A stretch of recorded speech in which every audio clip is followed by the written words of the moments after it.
You know, and again, Gukesh is just kind of playing with fire. He's making some of these tempi moves, and here we go. Rook g8. The moment of truth for the world champion. Is he going to play knight d5 and allow g4, or is he going to take up? No. Knight d5. There's knight h2, knight d4. Yeah, you can't do it. G4 is coming. No stop in g4. This bishop on d2, once again, why is it in the way? But g4 is strong, but the engine says there's no particular reason to even do it. Bishop a7 is also completely fine. The knight on g5 is a very proud-looking piece, but it does nothing, and we can actually preserve all of our attacking pieces and go g4 next move. Yeah, you still can't stop g4. This is dead lost, according to my screen. Yeah, I can see it, I don't see any moves for white after g4. That's it. Yeah, we've sort of fuffed about for a bit too long, and now we're getting mated. Yeah. And I mean, there was a knight on h2 that somehow went to d5, and in those 5 moves that it took. That knight is on f3. I marked the knight. Very nice callback. Very nice callback. Well played. Marked. That was good. Yeah. In the meantime, Sam is completely winning against Grigori. We're not switching, but just to update our viewers. Right. And again, MPL is enjoying his advantage against Wesley as well. Rook g8, Fabi chasing history, making history, pardon me. What am I saying? Making history, trying to becoming the first player to score 16 out of a possible 18 points. And he's prepping g5, g4, and just bringing the fire on the king side. And also trying to really extend his lead before going into the blitz section, where players can only pick up 1 point per win. And only only. I live for 1 point per game, and now you're saying I can own Bishop c3 chosen by Gukesh. Okay, so do we need to react to this, honestly? Look, a moment ago you were ready to give a piece. Yeah. I am sure you're ready to give a pawn. G4. Yeah. Let's go. Take g4 and rook takes g4 rook takes g4. Minus 3.5. Yeah, rook takes rook g8. Rook g8. Yeah, it's too much. Yeah, it's just overwhelming. Yeah, what are all white pieces doing on the queen side? Yeah, there's only a defender, well, a little bit of defender, but I might even say a bit in the way of an evacuation. Gukesh looks very stressed. He knows his position. His king is in big trouble. By the way, we have these lovely spy cams. They're hidden under an armrest for the players. They're lovely for us. But as a player, I hate them. Oh, really? Yes. I'm completely unaware because the camera is so small. Right? Well, I've sat on the other side of the table and but seen them. eventually, when you play for 5 hours, that's what I'm saying. Especially when you're losing, you hate that camera because you know it's on you. So it's kind of an armrest. Oh, you have an awareness. Yes. But the camera is so small, it's like the tiniest eye, I want to say, but you're aware of it. Always. Always. Yes. Okay. Yeah. So there you In terms of our tournament situation, Livon is a pawn down in a rook ending against Lekwan Liam, but he's not going to lose that. It's a kind of a pawn down position. But it is a great invention, these little cameras, because we get to see players' faces as they're playing. And I also like the shot with the pieces right in front of them. Yes. Very cinematic. And here we are.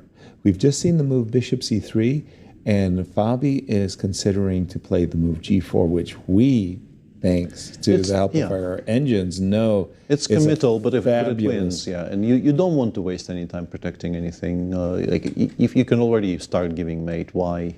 Yeah, I mean the d6 pawn. Dilly-dally. Exactly. Dilly-dally. G4 is on the board. Fabi, a man of principle, says, look, I am threatened to play g4, gosh darn it. Only thing is that Fabi has spent considerable time, but 4 minutes should be enough to convert this game. I've been watching Fabi getting down to a minute, getting underneath a minute, playing just one excellent move after another, And I don't know if we have this as a graphic, but I know our statistician, Ben Underwood, sent us some very interesting numbers about the percentage of games the full GCC Tour participants get to what is called serious time trouble, which he counts as below 30 seconds on the clock in rapid and below 10 in the blitz. And Fabi, I think, would be sort of mid pack. I don't think he is an outlier, but he does like to think. And why wouldn't he? Because he seems to come to good conclusions. But not as much as Linear, for example. Linear is a constant. Yes. I'm definitely... Actually, I think I was slightly shocked by the fact that I think Prague is in first position, not Linear. Because Linear is not a four-tour participant. Yes. I think Prague was number one there with a very high number in both rapid and in my blitz. mind, Prague is such a fast player. Right. That's surprising. You don't connect him as being in time trouble a lot. And you would love to get on your sneakers and start saying, okay, I'm going to make a dash for it. You're not dashing very far. But the problem is, if I do something like this, I'm fearful, first of all, of F3, looking to Queen H5, F3. All kinds of things. But Queen H5 here, Rook takes G. F3 is just there everything. too? Yeah. I'm just afraid my king F3 is not never... F3 was, I think. I'm never getting over there. No. I am not. And the shocking thing about it is, so far we haven't even sacrificed anything for it. We're doing this for free. For free? Yeah. Well, now we're doing this for a pawn. But I mean, a moment ago, might as well be for free. Sorry, I should have pointed out what Peter had just told me, which was give a checkmate, Yasser. Give a checkmate. Checkmates are good. Nice. They do tend to end the game. Yeah. Checkmates work. We have seen, instead of king f1, rook takes d6, rook and g8. Instantly rook g8. Yeah, you would like to play knight takes c6, but I don't think black even reacts to it. I don't think you stop for it. Knight c6, I go rook g2, queen h5. Exactly. It's sort of like this. Or maybe even queen h5 without rook g2. Because if you play king f1 there, I want to play... it doesn't work. Can I go knight e1? I wanted to go king f1... Okay. Queen h5, king f1. I want to go queen h1 and queen takes g1. But the king goes to h1 and this is not mate. Are you That's sure? so disappointing. Hey, did you see that? The software told me, idiot, your king's in check. Yeah. I don't think this is mate.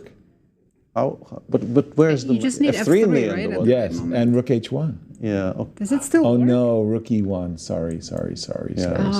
Knight d5 chosen by Gukesh, at least creating a threat of knight f6 check, which is understandable, at least, One this active move, yes. This is a threat you need to respect. It stops queen h5 from happening as well, which is very, very relevant. Okay, but that's a pawn. Yum.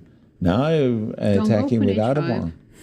Yeah, do not play queen h5. Yeah, knight f6 needs to be defended. Yeah, that's a good move. Yeah, and Fabi just calmly goes bishop d8, stops knight f6, reestablishes the threat of... Computer does not like that move. Now Gukesh can take on d8. And bishop takes e5. So what was the Maybe clean... he's somewhat back in the game. What was the cleaner You're supposed to move? play rook g6. Rook just rook, g6. Rook 7 to g6 or rook... Rook second. Yeah, rook second. Rook 2. Rook 2, thank you. Rook 2. Wow, Gukesh has a chance to fight back. Yeah, he absolutely needs to take on d8, but if he does, the game becomes a lot sharper because the bishop on c3 finally starts playing. We thought this was so one-sided. And it was. It truly just felt like Black's attack had crashed through long before. And by the way, I want to point out briefly, Please. We were all playing rook g8, and Fabi also played it in about 1 second flat, but queen h5 ends the game because we're creating a threat of rook g2, rook g8, queen h1 mate.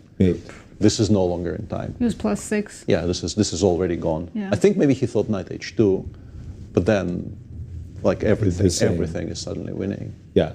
The queen h5. Rook g8 actually is a mistake, specifically because after knight d5, you suddenly have to solve problems. You were already at the moment where correct play doesn't really let white even ask a question. Queen h5. And here rook to g6 with the idea of rook takes g6, queen takes g6 with the queen coming in is very strong. Yeah, this is better, but the position still remains very, very poor. The last couple of moves by Fabio were not the most accurate, most precise. And the queen h5, by the way, is not that difficult to move. Yeah, I think he was just so sure he's winning that... I think rook g8 is what we might call a blitzer's move. Queen h5, classical chess. You just go rook, queen h5, rook g2, rook g8. But having missed that opportunity, now Can Gukesh tell me why this move is so good? Rook d8. You have to take with the knight, otherwise because the rook is hanging. Right, no choice. And then I go bishop e5 with again the knight f6 threat. Even knight f4 is available. All of a sudden, white has very active pieces. Gotcha. Remember how bad they were on the queen side? He's done it. Gukesh.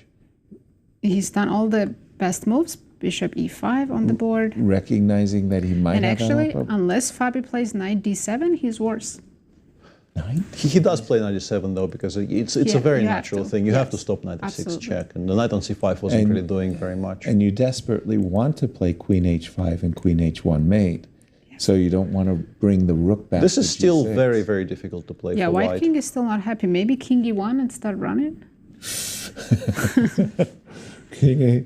Well, I've been actually. That makes a lot of sense. Queen h5 because is very scary. Yeah, I've been dreaming of getting. But it's still scary even there, simply because it attacks a lot of light pieces. Like queen h5 attacks both the bishop on e5 and the knight on f3. Mm-hmm. It still looks like in practice you probably lose this with white because of just how difficult to contain all the threats is.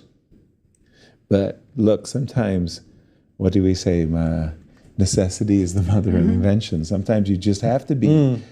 Inventive and clever, because everything else is just lost. Absolutely. And if he draws if Fabi draws, he doesn't break the record, but he ties, his record with Magnus. Yeah. Well, I mean, Fabi has scored 15 out of 18. Magnus has done it twice, so you could say they share the record. Mm-hmm. But if he was to make a draw, they would be genuinely sharing the record. I mean, equally, yes. Truly. By the way, MVL is quite comfortably winning that endgame.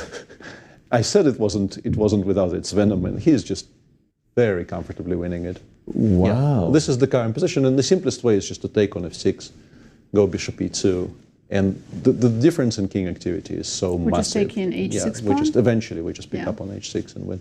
Wow. We can, after bishop g2, we can also invest to tempi to bring the bishop over to f5, where it's completely dominating. And okay, he's gone h4 first. Wesley was doing so well, and now he's losing 2 in a row. Right. He had been undefeated and winning 1 and drawing 2, and now he's losing 2. Yeah. Now you can actually, it's very difficult to go wrong.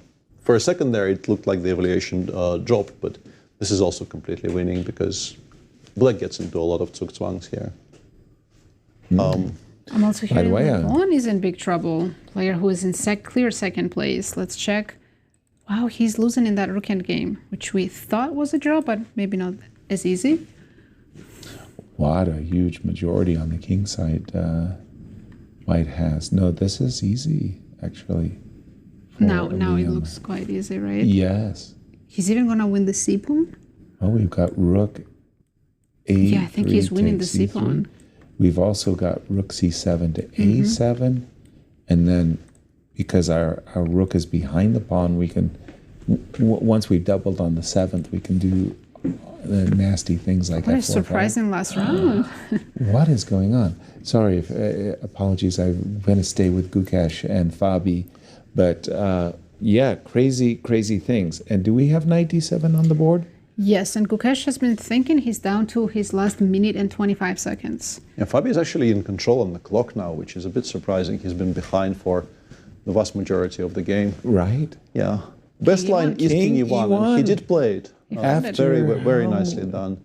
He must have used half of his remaining time to find King E1, right? Queen H5, you're absolutely correct. Queen C3. Therefore, maybe beginning with knight E6 makes more sense. MVL has won his game against Wesley. Congratulations to MVL. Yeah, that was a very important win for Grandchester standings. Absolutely, and kind of reaffirming that if Gada lost this ending, Wesley loses the ending, there's something wrong with that ending. It's not easy. Yeah. It's much easier to press than it is to defend. You can go wrong very, very easily there. Peter, back to this position, knight e6. Why is knight e6 better than queen h5? Well, because we might not need queen h5, I think, is the point. White plays queen c3 anyway, and if queen h5 wins no material, why are we forcing white to make a move that is logical anyway? And the knight on g8 isn't doing anything at all, so protecting f4, bringing it into the game, maybe creating some threats of, queen c3 anyway. No, I think this is this is very much a game. If I get my king over to c2... Whoa. And there's a king on h7. Suddenly I'm interested in playing. I'm not imagining you're playing h5, h4, h3. No, not yet. No. Not yet. Queens need to come off for that to start happening. Wow. But like I said, long time ago, they're going to be in time trouble, and it's happening now. Yeah. In a quite messy position. Well, it was that messy position that Gukesh had with Lanier, where he just kind of got outplayed, frankly, at the very end of the game. But in this game, he was so lost. Right. And then he found this beautiful rook d8, bishop e5. Now he feels like he got a second chance. Well, the trend is his friend, right? When you're saving a bad position and you know it and your opponent knows it, you start to think, okay, let me push my luck a bit. King e1, and we're anticipating queen to c3, king to d2 to Gukesh. We know Peter saying, get the knight into play, queen to c3. And now, are we taking this? No, I don't think we are. I think knight on d7 is very valuable because it protects f6, Yeah, after queen e5. But the moves that the engine suggests are very, very non-obvious. I can see rook c8 being suggested as an idea. Removing anything from the g file is going to be very hard to even consider. Rook c8. I think it wants b5. He might play it though. He starts with knight e6. It realizes that there's nobody left on the king side now. There's nobody there to attack, and there's a shift towards the queen side in the center. And rook c8 in those terms does make some sense, but I don't think it's an easy move to. And in this game, Noterbeck has defeated Lanier. Wow. Noterbeck with a minor comeback towards the end of the tournament, but I think he still finished on -1 in pure terms, or maybe 50%, but I think it's actually -1, which is a bit of a disaster for him. I think he normally is a very, very strong player. We are talking about a former world champion in rapid chess, so I'm sure he was expecting and hoping, definitely hoping for more. Yeah. Oh, queen a4. Queen takes a4. What? He's been greedy taking the pawn on a4. Yeah, and now... Boy, give that man his membership pass. Queen a4. Well, he wants queen d7, knight f6. It's not just the pawn. He also creates a threat. But knight takes e5, knight takes e5, queen g7 appears to be very strong now. Knight takes e5, which since you're threatening to take on d7, and as you said, fork my king and queen. Knight takes. 20 seconds for Fabi. Queen. I thought you said Fabi was in control on the clock. He's no longer. Wait. You're my top agent in these matters. Let's just watch. There's going to be a lot of things happening very quickly. We had the wrong time. I think they both have 45 seconds. Right. I'm looking at the clock at the top right of my screen, and it says 49, and it says knight g5. What? Which is a missed opportunity. No knight takes e5. No. Knight g5. Yeah, white has to take that knight. There is no choice. Black is probably intending to take... Which rook are you taking with? 8th, probably. It is queen takes d7. White keeps that strong bishop on the diagonal, right? Queen d7, we are... What are we doing? What's happening there? Rook g1 and queen takes d7, and knight is pinned. Check, yeah. Oof. Very beautiful. Oh, no. Oh, no. Okay, let's show at first blush, it was like, oh, dear. Queen takes d7, queen takes d7, check. But the machine says we can take on f4. And guess what? We're 2 pieces for the good. But if, after queen takes d7, check. The intermezzo, check, and then we take, now the knight's in a pin. Has he reached for the... It looked like he was reaching for queen takes d7, no? And then maybe he realized what happened. I missed it. He's gone bishop d4. Bishop to d4. Which is a very solid move, actually. Yeah. He made it with 3 seconds on the clock. 3 seconds. So and that is bishop, he inviting f3? This bishop does such a great job of protecting the important bits of our position. But is he inviting f3, Peter? f3, rook e3. Rook f2? No. Rook f2? What? Knight e5 was played. Queen b3 quickly responded. Queen b3. Defended that f3 square. Wow. Again, I'm very curious. What's going on after f3? Rook e3, rook f2, king f2, rook g2. Wait, king f1? Yeah. Because the moment F2? Rook G3? Rook G3 probably, yeah. Nicely spotted by Nazi, yeah. Flag. I'm sorry, you guys lost on time. 7 seconds for Fabi. 7. Oh my goodness. Knight C6. Oh wait, Knight F6. It's not a good check. move. No. Queen D3 is quite strong now. White is just, there's now 2 pawns for the exchange. The king is going to be quite safe around the G2 square. Powerful knight. Yeah, bishop F6 is also quite decent. Bishop F6. Yeah. Oh, this is very much getting out of control for Fabi. Yeah. For Fabi, again. Results. What G6, Queen C3. And we were time to play F3. F3. Really time to play F3. And I guess judging by the double question mark, something was just winning instead of H5. No F3. Now Fabi. after E5 or King D2, Gukesh is much better. The position has completely turned around. He's winning. My goodness, what a turnaround. Queen H3, by the way. Gukesh about to deliver first loss to Fabi. 3 seconds. 2. Wow, he almost lost on time. But knight takes F4. Rook check. No. Yeah, there are no more this meaningful is completely checks. winning for Gukesh. Yeah, even the ending now of the Queen D3 is completely winning, I guess. Just knight D5 now covers knight the D5, king. yeah. Knight D5 covers the king. I like the Queen D3. The one move you don't reach for is King C2 because you don't want to overlook Knight D4 check. No, Queen D1 mate also. Or Queen D1 mate. But any of those two moves. Knight D5, Queen D3, and Gukesh. Wow. He's done it. Queen D3. What a turnaround. Crazy. King takes, Rook G4. Hold on. Is that a... Rook E4 the strongest. Other moves are available, but Rook E4 is the cleanest. Oh, if you move the Knight D5, there's Rook D1 check. Yeah. King E4, by the way. I was reaching for you need to find Knight D4 now. If you don't play Knight D4, you are probably completely lost. Yeah, you need to find Knight D4 because you need E6 is coming. Yep. Yeah, you need to get rid of some pieces. Knight D4 still I take, and then how do you stop my E pawn, right? Well, I have an H passer as well. He's got he's gone H4. F3 is now winning. Yeah. Nicely spotted. F3. By the way, we are getting news that Sam Shankland has won his game against Gregory. Again, we're watching this blitz. What an exciting game this has been. It's a roller coaster ride for Gukesh, but it looks like he's in the winning seat. 11 seconds. Knight D4 now, but it's one move too late for Fabi. On the previous move would have been much better. Actually, Rook H2 has to be played. Rook H2 has to be played. If you take on G4 after Knight E2 and then H3. I was about to take the Rook. But H3, H2. Which I'm sure Gukesh has what a cheapo. 17 seconds? Rook H2. It's actually a pretty clear winning move when you start to realize that. Yeah. Black has Rook E1 check and Rook takes F4, but then the king gets to G5. 4 seconds. And he found it. Wow. Incredible. King D4. And look at them go. And now we just take on H4. That's a tempo. We have so many pawns that we can... 4 extra pawns. Yeah, we can start offering trades, actually. Very, very safely. Absolutely. No, I think Gukesh is in cruise control now.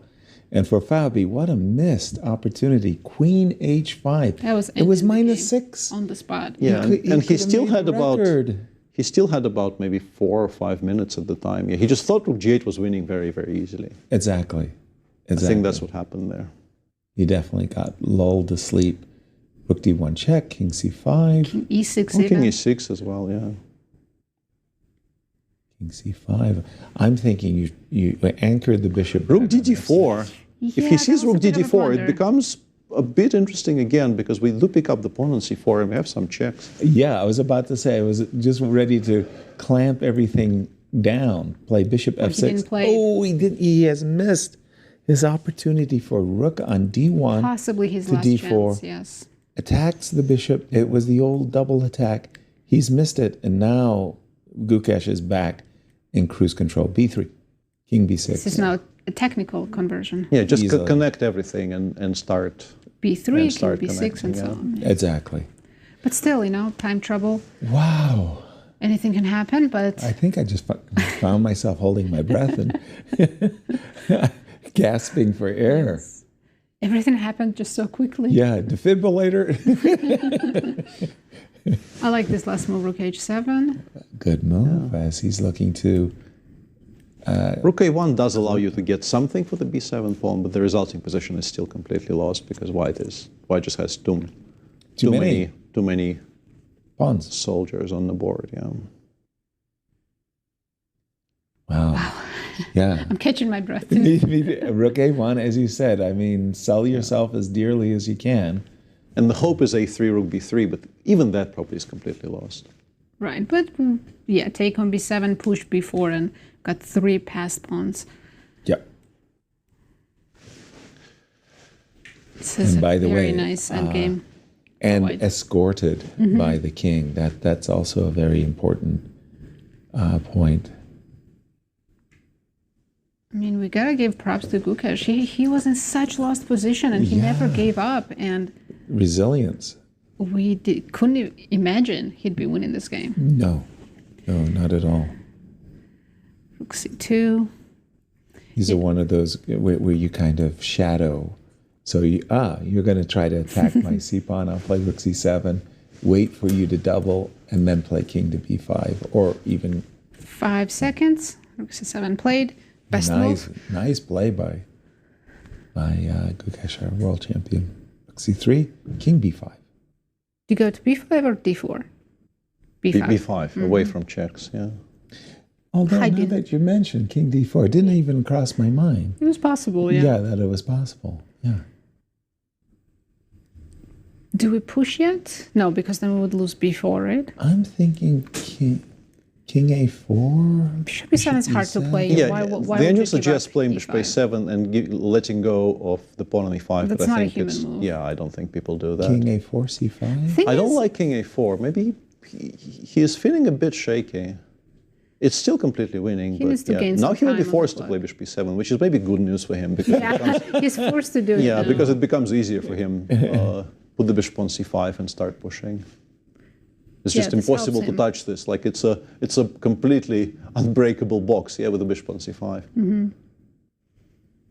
So, by the way, he had set up what a cheapo artist our world champion is.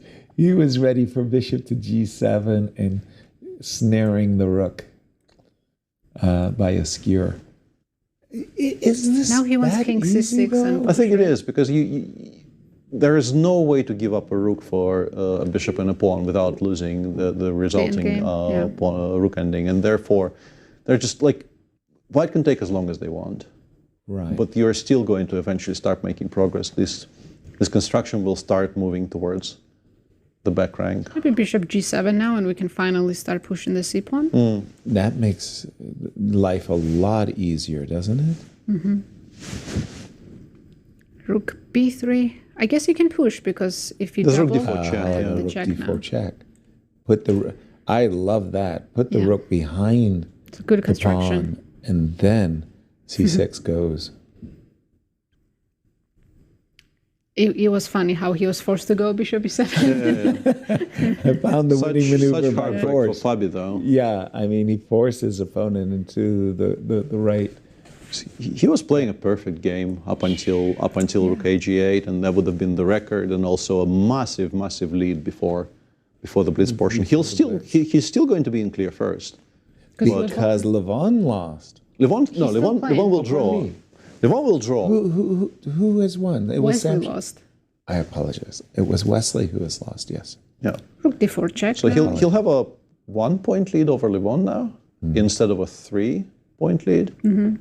And also, when you finish a portion of it, even a portion of a tournament on a loss, it kind of slightly ruins the mood. Yes.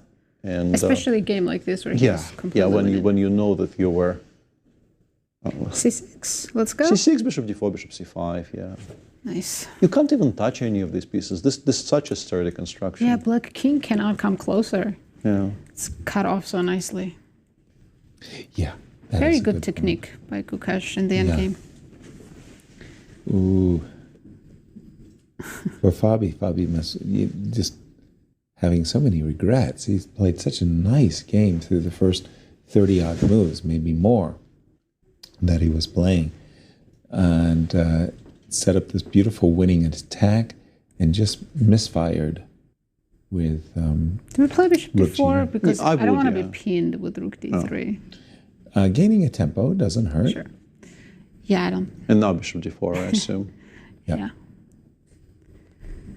And then after rook d3, you can even just go rook d7. Bishop c5. Yeah. King b6 Well, I didn't want and to king allow b6 the and king to b5. go I close. see. I know what you... I don't Yeah, want to I give What guess was disturbing I your guess this is harmonic, why- victory. This is why the bishop isn't on d4 yet. I didn't realize rook d3 existed. Oh, he doesn't even play rook d3. Goes rook g8. Yeah, now rook d7 to have rook b7 as a response. Rook g8, bishop to b6. Rook I guess b8. don't play c7 yet. Don't play c7. I've got a cheapo. Rook takes c7. We're a bit stuck, actually. Like rook d7, I'm assuming, and then maybe c7 next move. But we are king a6, rook a2 check, though. Hang on a second. Bishop a5, bishop takes... Oh, okay, he just repeats for some additional time on the clock. Yeah, bishop a5, rook takes b8. Yeah, and you get there was- suddenly rook and bishop versus... Yeah, there was hope there for a second. Yeah. Exactly. No, I think rook d7 is... But you don't want to allow king e6. I can sort of understand why he doesn't do it. King e5, king d5, maybe? I think we are interested in the idea of getting the king closer to Funnily where it enough, should be. I'm not getting my updates. Same. I'm not getting any updates, so we just watch the Yeah. live board. Rook h7 played. King d5? No, king d5, rook d7, d7 check. c7, rook d8. Or Yeah, I it's- think at some point you're going to play rook b7 too, aren't you? King e6, yeah, stopping that construction, stopping the rook from reaching the d8 square so easily. But yeah, rook b7, you will have to play rook c8. I guess you play bishop c5. Yeah, we can zoom in on just the live board since our board is 10 moves behind or something. Yeah. Oh, now they're updating. Look Okay, at my we're board. getting It's all just- the moves all boy, at once. yeah, we got to get... Yeah, bishop c5 as expected. Continuing to keep everything nicely connected, not playing c7 too early. Exactly. Is it still easy to mess up this wide or not? No, really? I think it's actually pretty straightforward. I think this is very, very controllable. King b6, Well, so we king have... d5. Rook d7 check. And then king b6 probably. Yeah. I want the king on b7, and then it Rook really b7 should become check. very, very easy. King is the hero of this game. Right. Precisely. So I'm expecting king b6 with the idea of rook d8 check, Cover. rook b7. Never mind Very king nice. c7, but yes. And, you know... Push everything. Everything. Brute force. He's giving another check. I think gaining time on the clock. Although he can play c7, yes. Which he has done. So rook e7 check, king d5, c7. Yeah, now you can't really attack anything. more And king checks? b6, king b7 is completely Plays itself. unstoppable. No more checks. Did Gukesh just reach for the queen and pull it over? I didn't see that. Yeah. But he will soon if he didn't. Like a good blitzer, get the queen in your hand close to, before your opponent can hide the queen. And Levon has saved his game and drew against Liam Lee. Wow, I some point thought he he was was lost. losing that rook and pawn endgame. So congratulations to Levon for saving a difficult game. Yeah, poor Fabi, look at him. He knows this is just over and he can't Nothing to believe do. it. Like, King what b6, happened? king b7. If you can Rook update. a8. Rook a8 was played. Yeah, just get the king over to b7 and then figure Can And also then, go- but that, by the way, freezes the whole. Yeah. I was going to say rook d7 check. And then you can give another check and maybe king c6. Yeah, allowing the king to c4 maybe is unnecessary. But, I mean, it's all really... I'm very sure it's kind of impossible to c6 spoil, now. but yeah. b6, okay, yeah. It doesn't even allow rook a6 check. Right. But once you get your king to b7, then black's rooks are basically stuck, right? Yeah. They have to protect one another. Fabi recognizing that would be the case, moved his rook. So now we can even go b5, b6, and then look for a way to cash in. Yeah, the next way of improving our position. I love b5, b6. Although I must say, just the idea of playing the bishop to b6 and the rook to d8. King c6 is also available to protect all the pieces, and that's it. b7. Yep. I like king c6. Because we'll see rook c8. It's the last move. Rook g8 then. c8, rook d8. No, there's really no hope. And wow. What a win by Gukesh. Fabi came so close to setting a GCT record. He must be sick to his stomach. He knows he was winning. Yeah. But what a fabulous game to Gukesh. Resilient. Finding some incredible saves there at the very end. I'm tired. That game took a lot out of me, yes. I am tired. It was a thrilling game to watch, for sure. It really was a great game to call. Wow. My goodness. But chess is brutal, right? Such a great win for Gukesh and such a terrible loss for Fabi. That's the flip side. Heartbreaking. Yeah. That's the flip side of